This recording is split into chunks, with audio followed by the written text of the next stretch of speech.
Saturday morning on the Glad Neighbors podcast. It's okay when a candidate talks about reducing taxes or reducing the size of government, but what are the specifics?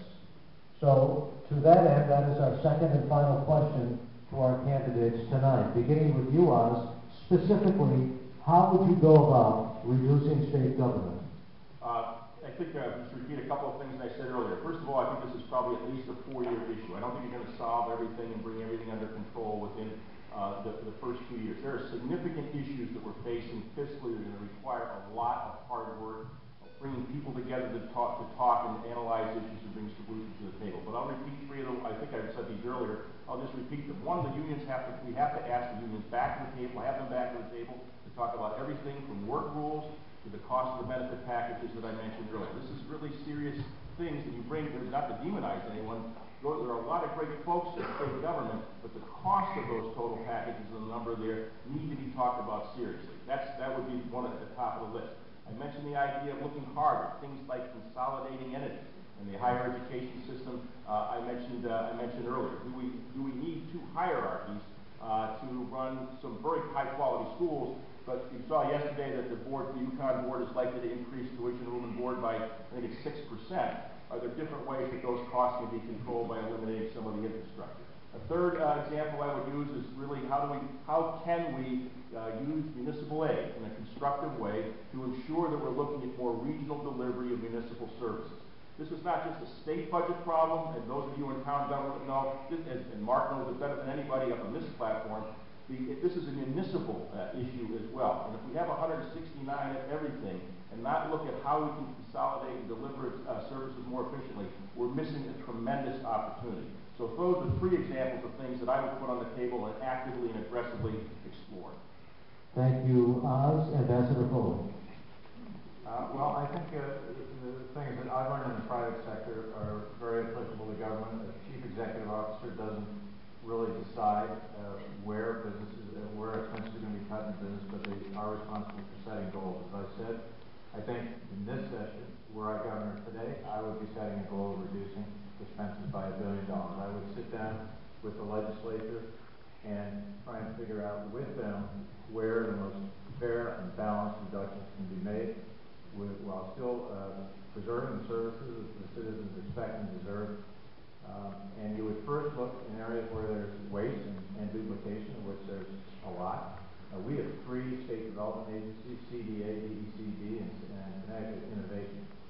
They could probably, based on most of the people I've been talking to, be combined and probably be even more effective as a single entity than they are as 3. You also have to look where most of the money is being spent. The Department of Social Services is a $5 billion budget. It's 30% of our spending. DCF is $1 billion of our spending. Corrections is another $1 billion. So you have to look in these areas and find out where can efficiency be achieved, and where can these services be purchased outside by private providers less expensively than having the state provide them directly. So there are a number of areas. I think the next government is going to have to sit down with the legislature and all the other constituencies who are involved, set a goal, and not let anybody leave the room until whatever that goal is has been achieved. Thank you, Ambassador. Governor Fidel.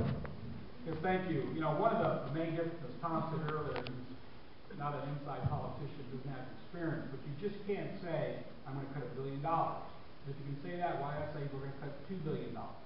What you need to do is look at the agencies and look at where those cuts need to go. And I will agree with everyone here that there are efficiencies that we can garner by consolidation. There are also efficiencies that we can garner by outsourcing opportunities. For instance, in the area of social services, I have seen in my role as Lieutenant Governor where private providers in the community provide a better service at less cost than state government does. We need to look at more of that. There are many different things, but just to say, well, here's what we're going to do is cut. We all understand there needs to be cutting, and we need to understand that in order to do that, you have to drill down. You have to prioritize what's there. It's not only through downsizing, it's looking at programs and saying, where are we getting our best bang for the bucks? Where can we maybe spend those same dollars or less to outsource it to someone else? Where can we work with the unions? I know they're very concerned about their pension program, because if we can't fund those programs, they aren't going to get their pension. We can go bankrupt. And the important thing here is we need to work with them and the people in state government to provide those services. So I agree with everyone here that it's spending, but just to throw an arbitrary number out there doesn't do it. You can do that in business and hope it works. But in government, you need to take the business component of it along with the legislative component, as I mentioned, understanding how it works to come up with the best solution going forward. Thank you, Governor. Mayor Mountain. When I started this discussion today, I talked a little bit about the culture of our state departments and how they interact with the public. And what you heard here tonight, and I agree with all the above, everything everybody said over here, all those things have to be done. All those issues have to be addressed in order to reduce our expenditures. But the other thing that we need to do is to bring and identify the exact expenditures that you want to lower. We have to bring a different culture to the management of our departments. How do you do that? Well, as the next governor of this state, I'm going to implement a system called StateStat. What StateStat specializes in doing is collecting data. You can't make decisions about cutting $1 billion, or $2 billion, or $5 billion unless you understand the data that's collected and how the money is spent.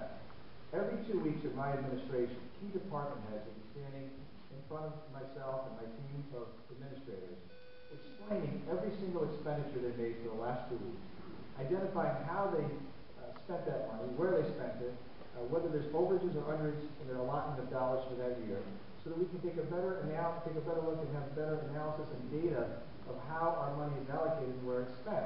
So, the old adage that we've heard out here on the campaign trail is that, a department will order 100 pencils every year because they order 100 pencils every year, and then the next year they get 110 pencils.